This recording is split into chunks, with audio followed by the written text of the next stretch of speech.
to please take your seats and give them a warm welcome. Professor Syed Munir Khasru. He's the chairman of a very important think tank devoted to Bangladesh, the Institute for Policy, Advocacy and Governance, IPAC, Bangladesh. He just now told me that he have just opened an office in Delhi. Please welcome Professor Khasru. Let me turn to Munir, and you are the last speaker in this first round. Please let us have your views on how India is viewed by the world and what needs to be done. Thank you. Being the only one from India's neighborhood, I'll try to speak in a language आप भी समझता है, मैं भी समझता है. मेरा हिंदी अच्छा नहीं है, काम चलता है. And मेरा ट्यूटर है आपको कैब ड्राइवर. जब तक मैं कैब में उठता है, उनको साथ हर हमेशा बात करे रहता है. और जब एयरपोर्ट पे रिटर्न जर्नी है, मैं पूछता है थोड़ा सा बताइए तो मेरा हिंदी कैसे है. सो मेरा ग्रेड अच्छा है. सो बोलता है बढ़िया है, काम चलता है. So yeah, मेरा level. So with his permission, I'll make it very informal. India, the space I've been asked to speak, expectations in the neighborhood. Closer? It's better now? Expectations in the neighborhood. Our parental generation grew up in Indian subcontinent when India, Bangladesh, Pakistan all were one country. And as you can imagine, no matter how politics or geopolitics have played out, our deep-rooted connection, empathy, feeling remains same. Politics has not taken away the people-to-people love, affection that cut across borders. And whenever I've been in Delhi, ye dil se baat kar rahi hu, I've never felt I'm outside home. And that credit goes to people like you. And I'll give you one more example. I'm just borrowing 1-2 extra minutes stolen from my previous speakers. 2 years back, मैंने जब immigration में passport check-in कर रहा था, this gentleman who checks in passports, on a sudden tells me, मैंने तो आपका नाम देखा, तो I got very worried, क्या list, क्या नाम? तो I said, ji. Then I was so surprised. He reads Hindu and Times of India. And he remembers my name. And then he tells me which one I should write more for, which one I should not. That I'm not going to tell because my friends in the media are here. I was amazed. The reason I'm starting this example, what a great country you have and how inspiring you have been to the region. When we grew up in our childhood days, our perception of India has been a country of great history, civilization, diversity, and from outside, it is your diversity, it's your plurality that amazed us. So, as a friend well-wisher, I will always say, don't let that slip away. That's what makes you Indian. That's what makes you rise to the stage. That is fundamental. Trade, economy, investment, I can keep on talking forever. But I would like to start with some basics. Since CII, since business, I will not be doing justice to my host if I don't touch some of the basic things. If India actually graduates to a fully developed economy 2047, imagine you have a middle class of 1 billion plus. Imagine what kind of market it opens for Bangladesh, Sri Lanka, Nepal. Imagine the huge success of India, how it can spill over. And in the neighborhood, even going by numbers, a 1% increase in India's GDP leads to 0.5 to 1% rise in GDP of Bangladesh, Nepal, Sri Lanka. We have a lot of stake in India's success. We have our own interest. So I would encourage that expectation from neighborhood. As the Indian business community takes helm of affairs, we see more multinational India spawning from this part of the world. I would hope your first destination would be your neighborhood. Look what's happening in North America. Of all the trade investment America does, One third goes to Canada and Mexico. Look what's happening in Europe. Of all the trade investment Germany makes, more than half goes to European countries. We should not be any different. Sad reality is trade within South Asia is not even 5% of the trade we conduct with the rest of the world. Even more sad, imagine 1.8 billion people, one fourth of global population, one of the fastest growing region in the world before the pandemic, paradoxically, which also houses one third of global poor. So there are ample opportunities and challenges. Do I still have one more minute? Yeah. So we have to rise to the occasion. So first would be investment, and India is a great, ideally poised nation for connectivity. India can be the hub for regional energy grid.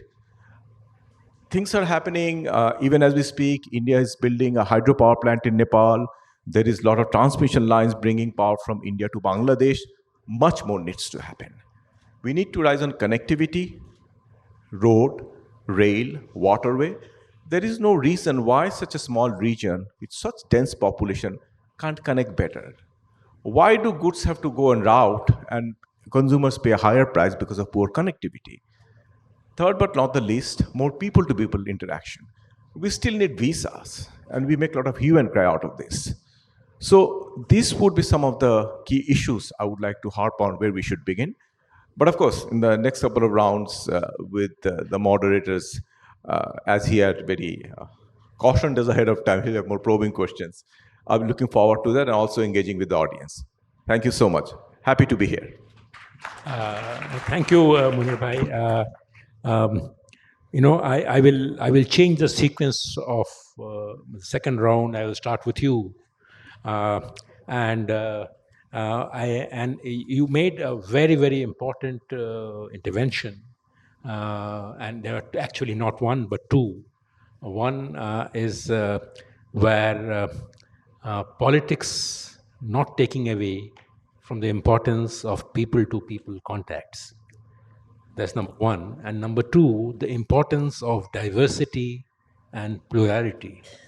Now, can you elaborate a little more on how these two, image points, I would say, need to be improved or bettered in order to the world to see India in a better light?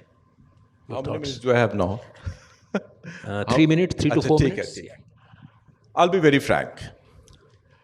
What happens आपका border में या आपका, it's your business. I come here as a friend and a well-wisher. When I said pluralism, diversity, I meant a country where everybody has an opportunity to view, express his or her views. Some of the things I hear recent times, even when we opened our think tank in Delhi, 90% of my friends in the media and civil society said, do not open office in Delhi. This is not the right environment. We are struggling to survive. How do you dare to come in? I came in any case. I got in. But that's not the advice I expected. That's not the image of India I would want to see. I would want to see all my Indian friends telling me, Brookings is here, Carnegie is here, why aren't you here? That is something you have to sort out. Now, taking advantage of the free and frank discussions, few things happen which in the neighborhood at times concerns us, if it not upsets us. I'll give you a simple example. You saw a lot of things about Citizenship Amendment Act, CII, which came out. From our side of the border, our Prime Minister, who's known to be a very good friend of India, even she herself said it was unnecessary.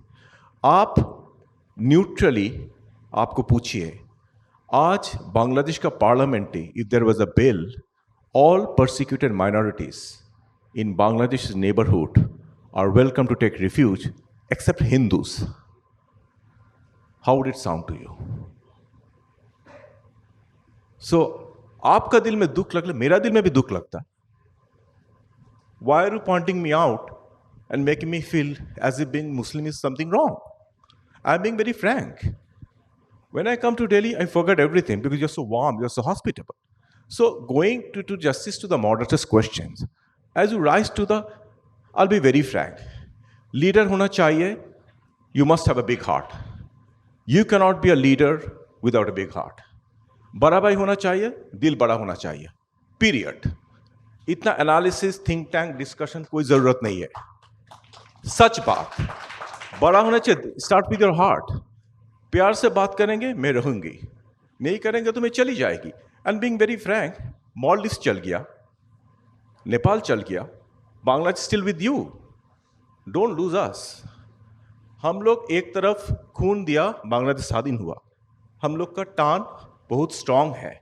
इसके लिए मैं भी बोल रहा हूं, rise above small geopolitics, small petty ethnic issues. If you want to rise to the global stage, bask in your own glory, it starts with your neighborhood. If you're not a leader in your neighborhood, you cannot be a global leader. Trust me. It starts with your neighbor. There will be difficult neighbors. You are the bigger one. You are 1.4 billion. All of us combined is not even half of you. So you ask me, is it a fair expectation? If the answer is yes, the ball is in your court. I remain optimistic. India has much to offer. And as my previous speakers alluded, you have led a great G20 leadership. You are being a great front for the developing country, Global South. We take a lot of pride and joy.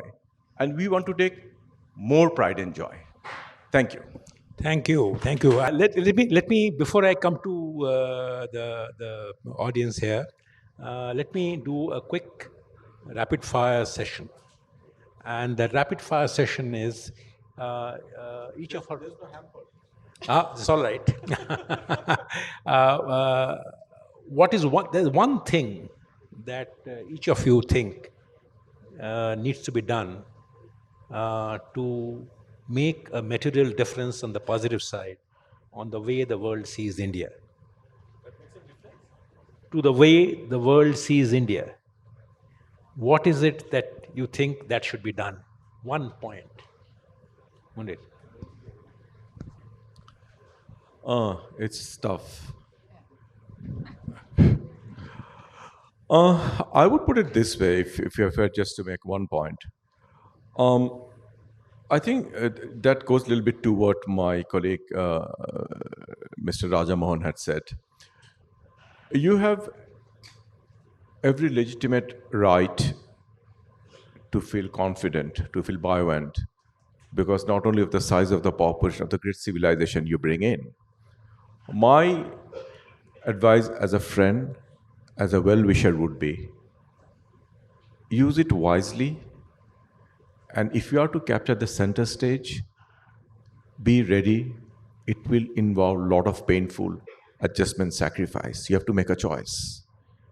You can't be in the center of the thing and very legitimately aspire your rightful position without making tough compromises, starting with your neighborhood. Thank you. Thank you. Hi, good afternoon. This is Pradeep Mehta from CUTS. Question is to Munir. Munir, you spoke about CII.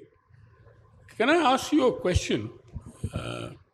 If you look at the percentage of population of Hindus in Bangladesh or Pakistan, from 1947 to now, they've come down very drastically. That shows something. And one of the reasons why Government of India has enacted the CII to provide protection to such minorities, particularly from Pakistan, Bangladesh, and Afghanistan. Now, if you remember, the background to this is the Liaquat Ali Khan Pact, which was never implemented properly. So, what would be your response to this question? Thank you. It's always good to hear from you, Pradipda, but I could see you, but I can see you there. Well, I cannot speak for Pakistan. I can speak for Bangladesh. I can tell you this much. Come any time, we take a lot of pleasure, privilege, pride in being genuinely a very tolerant, multi-ethnic country. And I can give you an example. I grew up in childhood days, two of my neighbors were Hindus. There's not a single Durga Puja, as you know, Bengali Hindus do Durga Puja more than any, that we haven't eaten their prasad.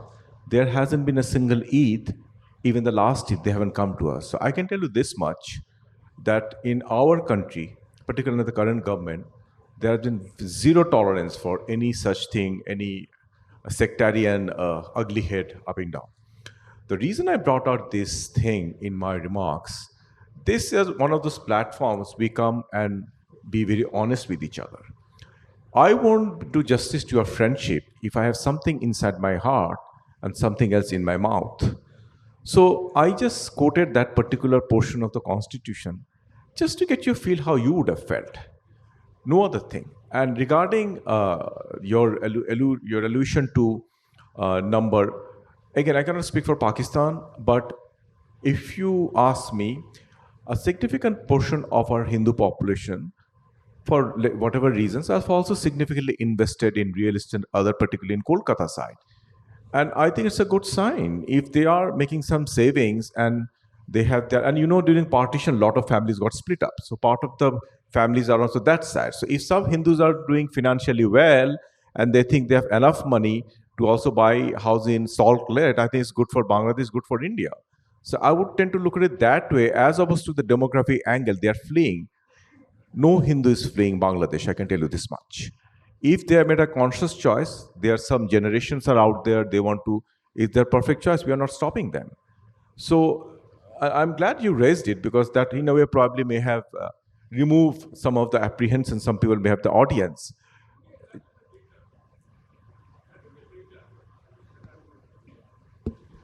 So one cannot deny the data which exists. On the contrary, a point which I wanted to make was that the Muslim population in India as a percentage has expanded. We are much more tolerant and we are much more accepting. Thank you. There is always story behind data. Who's more tolerant, less tolerant? Let's save it for some other day. Thank you.